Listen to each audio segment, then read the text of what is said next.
just my, oh, hang on.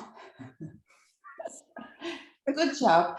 Yeah. I'm going to start that again for you, Claire. Thank you. So I'm Philippa Butler, chartered physiotherapist, and movement is something that I'm passionate about, and Claire knows this already. I'm a certified Pilates teacher, and I teach on the mat, but also on the Pilates Reformer, which is whole nother world of Pilates.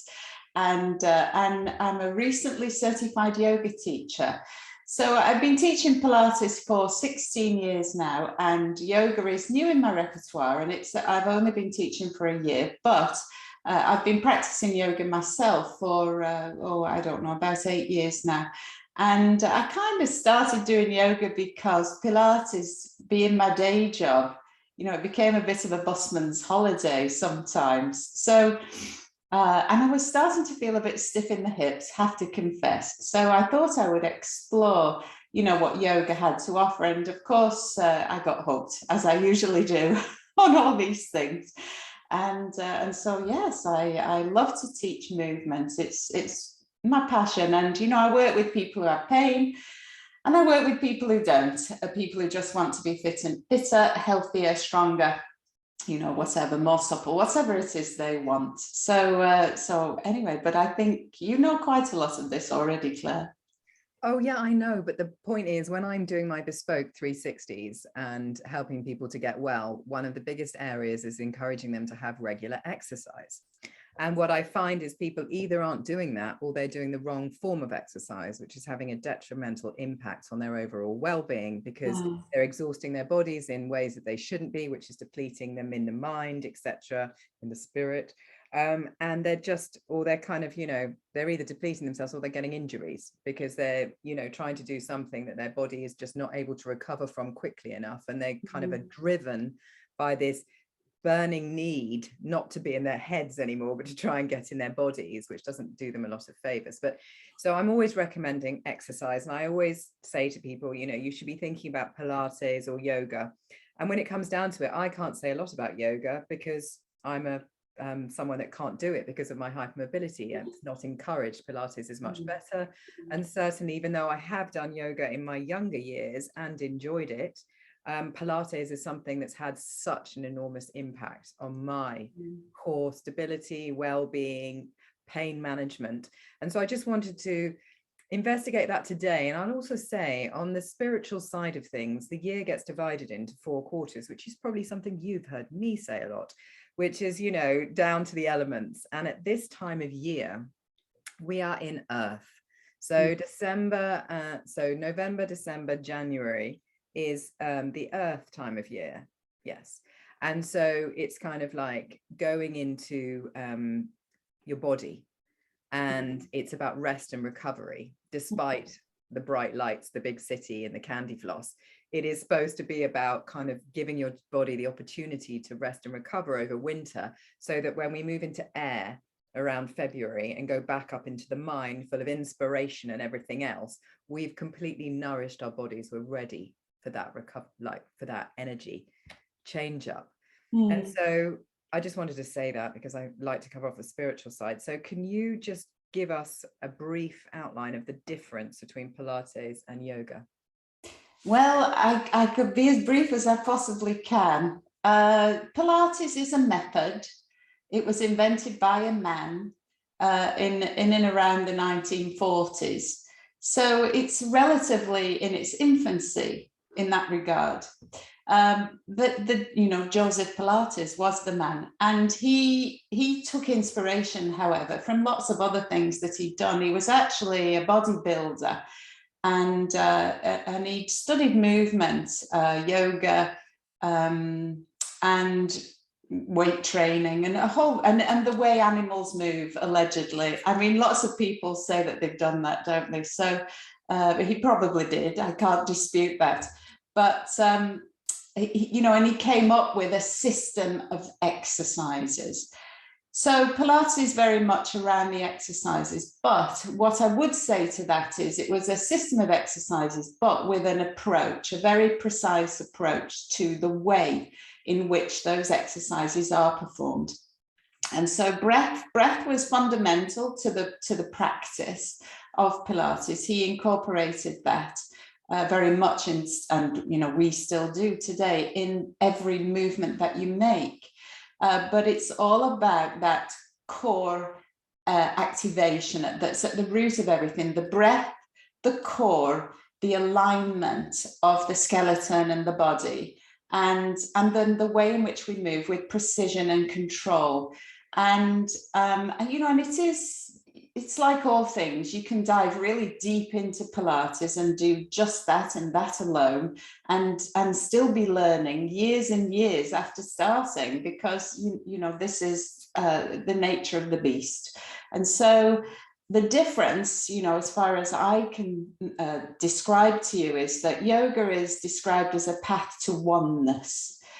And so that is the movement element in yoga is actually a route rather than a destination. And so that you travel through movement to get to a place of enlightenment. And so very much the spiritual elements are incorporated into the movements of yoga. The breath is fundamental, yet again, but there's a lot more variety in the techniques that you would use in yoga, and also the desired outcome, so that we can use relaxing breath techniques such as ocean breath, or we can use invigorating breath techniques.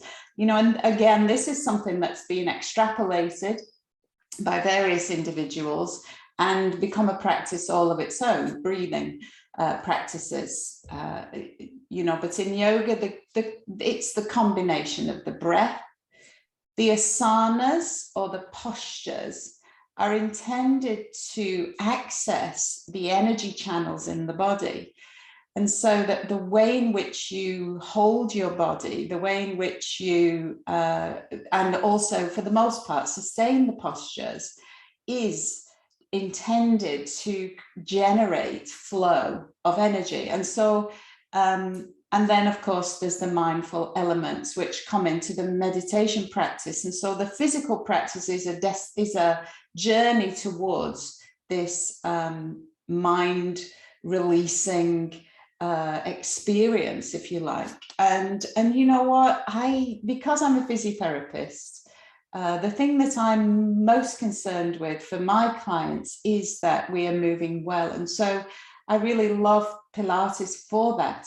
However, the extra dimension that yoga can bring, especially as you're maturing woman, is very much appealing to me also.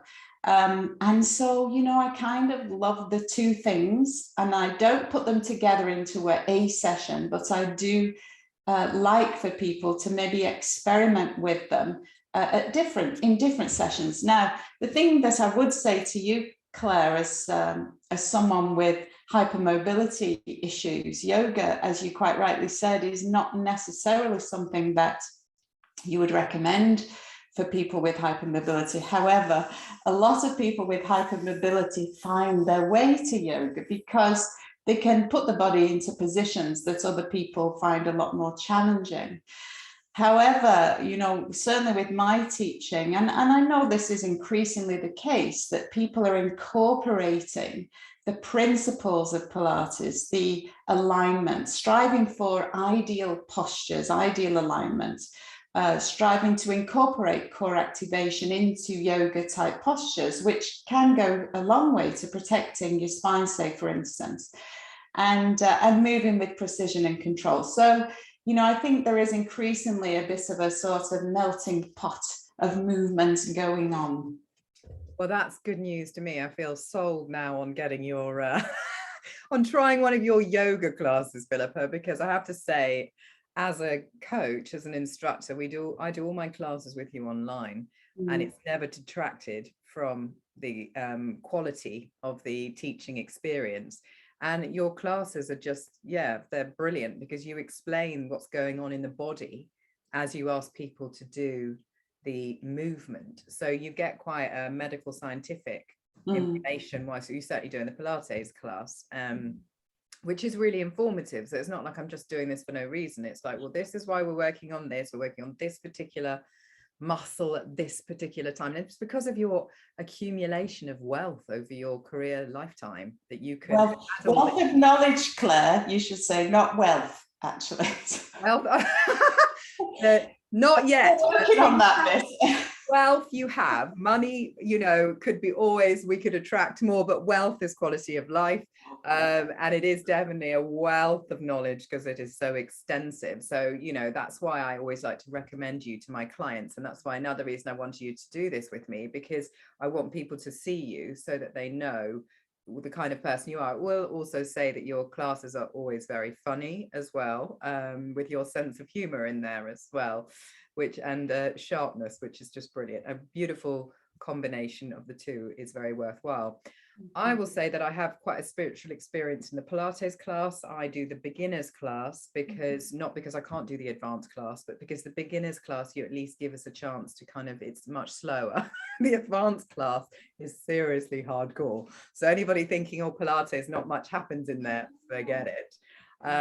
It's really, really good. And that's why it is so good. You get a very, very strong core, really good sense of balance, etc., which is imperative, especially as we age, as you've already pointed out, we go through menopause, blah, blah, fish cakes.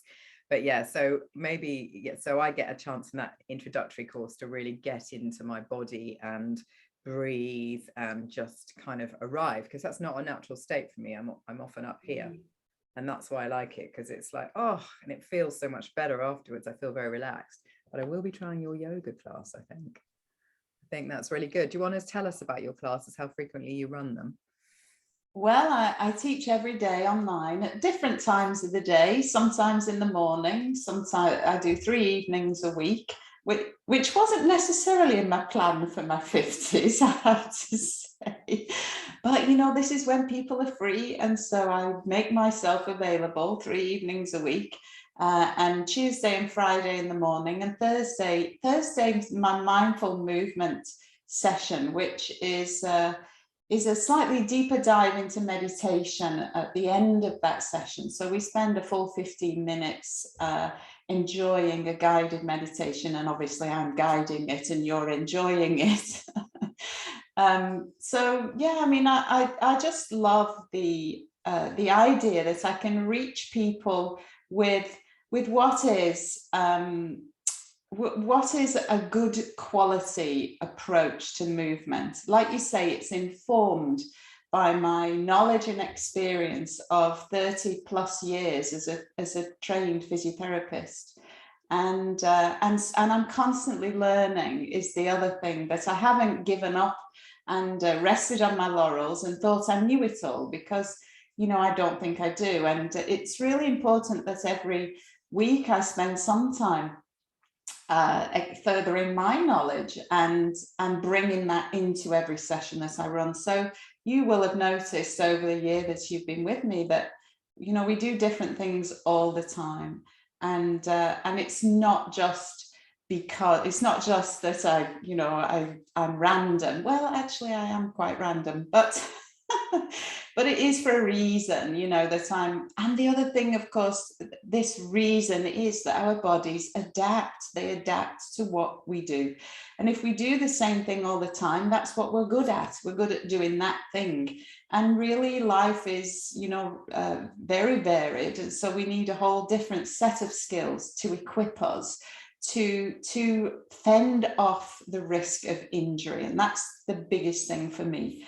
That, you know, if I can stop you ending up on the physiotherapy couch, then really that's what I want to do with these movements. And so we know that the bodies get used to what they do. Bones get bored within 10 minutes. You know, this is a scientific fact. And muscles get stronger. And then if you keep doing the same thing, you know, they stay the same. And maybe they even just disappear because they can't be bothered. So we've got to keep the body guessing, and add challenge in, and cognitive challenge as well comes out of that. You know, the fact that you're doing something different. And I know that to really feel immersed in an experience, that sometimes the slower pace really facilitates that. And actually moving slowly gives us more time under tension And so we get more out of that. And like you said, Pilates, if people think it's easy, they should really just try it for themselves, and you'll find muscles you didn't know existed. Absolutely. Or yoga, depending on what you want. I mean, I mix it up. I do, I'm on a 12-week rolling course, which is specifically designed around my hormone levels that I do. And that's, 20 minutes 3 times a week. And that's kind of the more kind of the different stuff. And then I come to you for my kind of core, and just to make sure that I'm protecting my back, which is my biggest issue. My hypermobility is in my lower back is a real problem, as you know, and my core across where I've had 2 enormous children is not in a good place. Well, it is in a lot better place now that I've been doing Pilates for well, I've been doing it for a few years. Okay, at least I came across you a year ago. So when I'm referring to people to you, Philippa, I always say that you give, is it the 20-minute free session whereby you fully understand, you question them and understand what their intentions are, what their limitations are, everything like that. And then together you establish which is going to kind of be more beneficial to them. Is that correct? Yeah, that's correct. And, it gives me a chance to go through health screening and make sure that there's nothing that they shouldn't be doing. And then I know them when they then come to a class, and it may be that classes are not suited in the first instance, and we just need to do a little bit of work together, just the 2 of us, to get them to that place where classes are suitable. But I keep my classes small, and I do that on purpose so that I can fulfill my obligation to keep an eye on people, literally, so that I am watching you. And move that leg. No, not over there, June. Move your knee over this way. Yeah, absolutely. It is true. And also what I like about your classes is you pay on a rolling basis, so you pay on a monthly basis. And then if you miss the class or can't do it, it's recorded so that the person can repeat it as often as they like and when they can do it. Yeah, and that's a choice for me, because I advocate exercise 3 times a week. And, this is not necessarily in everybody's budget to pay for 3 classes a week. I give them the opportunity to repeat the session that they attended, knowing that I was there with them. And then, once I'm happy that they're not going to go off and do something daft, then they do get access to the recordings to in the event of emergencies that mean that they can't be with us in the flesh. So I do that for people, but I do have memberships that allow them to come to 3 live classes a week, if that's the preference, because I do know because I can see whether or not the videos have been viewed. And I do know that despite the fact that I share the videos for people to redo at the leisure, for the most part, there are many people that don't. Yeah. And so, they require just that little bit more encouragement, or, and I know this for myself, I am actually, as it goes, human also. Oh, yes. And so, so I know that it can be really difficult to find a window, and that things erode our time so easily. But if you're paying for something and you've made an appointment with yourself to be there, you've got a better chance of doing it. And so that may be the approach that suits some people also. Yeah. And you certainly do love exercise. Weren't you in the Guinness Book of Records when you were a child? Claire, I think you're exaggerating. I wasn't in the Guinness Book of Records, although my son is in the Guinness Book of Records for playing the highest altitude game of hockey. Wow. Yeah, I know they went to Nepal on a school trip, and they did some. They had some British hockey team members with them, and so they were sharing hockey with children in and around the villages, and sort of playing games with these kids. And anyway, they played the highest game of hockey, and he's in the Guinness Book of Records. I thought you and your family were as well. I mean, I know you're all terribly into fitness. Yeah, we were the 10th fittest family in Britain. But we didn't make it into the Guinness Book of Records. I mean, I just know that you love health and fitness. You're always doing something, and That's why you look good for it, and Oh, keep right. mobile and things like that, and you can help people like me who would be far away from the Guinness Book of Records as possible, because I'm not I need exercise, I know, and it's very beneficial, but it's not something I run towards with glee, because more Oh. often than not, it makes me more tired. So it's, for me, it's a very, very delicate balance I between. know, and I mean, it really is for lots of people. We all have our own, set of circumstances, and so different. We're all so different, and I think it's really important that people, I say some people come to class, and this is I do a live class in the village hall, and they just say, "Can I just lie here?" And if that's what they want to do, then they've got my permission, because it's really important that we are in touch with how we feel. And on low energy days, which we're all going to have them, it is important to honor your body and not deplete your body. By the same token, I know that moderate exercise certainly has the capacity to boost our levels, those feel-good chemicals. And so that, even when you feel least like it, you will feel better afterwards. You know that. So it is important to sort of try and tread that sense of being in touch with your body, and at the same time be prepared to explore the boundaries. And this is where change happens, when we go to the edge of our capabilities. So, you don't have to do that in every session. You don't have to do it every day. But to be very aware that our world will shrink if we're not careful. And that is in terms of our capabilities to balance on one leg, to be able to get up off the floor with no hands, if you chose to try that one. Our ability to stand up straight, even, is something that, I know we have to sit up when I talk about posture.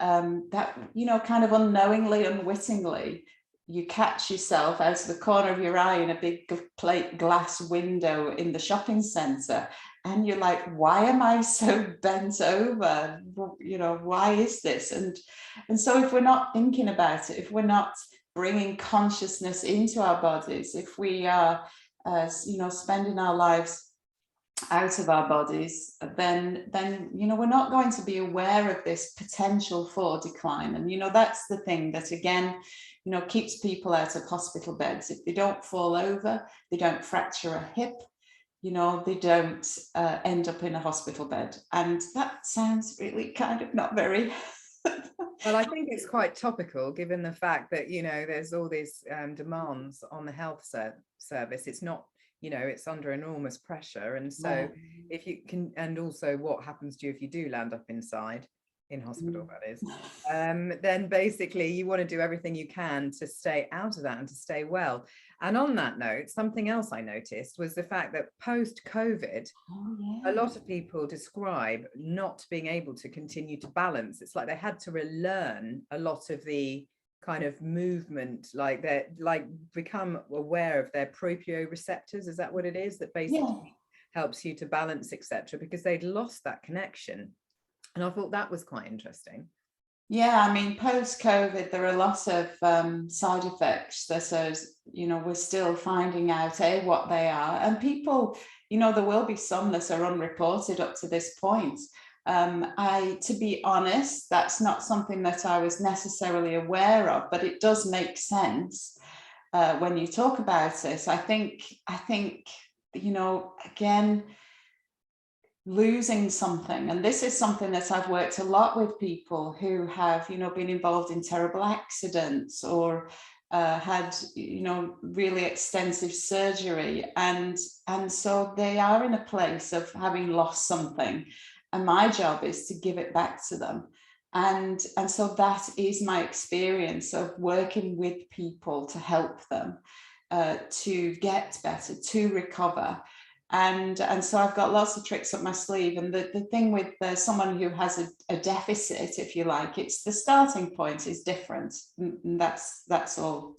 And so, my Pilates reformer actually is a piece of equipment that Joseph designed and invented and built himself. And this came out of his time working in the Isle of Man in a when he was interned in the war here in the Isle of Man, and he was working as an orderly in the hospital unit or the infirmary. And so he started to experiment with bed springs, giving people exercises to do, because that was that was all he'd ever done, just teach people to do exercise. And so he was pulling off the bed springs and giving them exercises to do lying down in bed. And the Pilates reformer came out of this. It's a piece of equipment that you lie on a moving platform, and it's got springs attached, and you can use your arms, you can use your legs.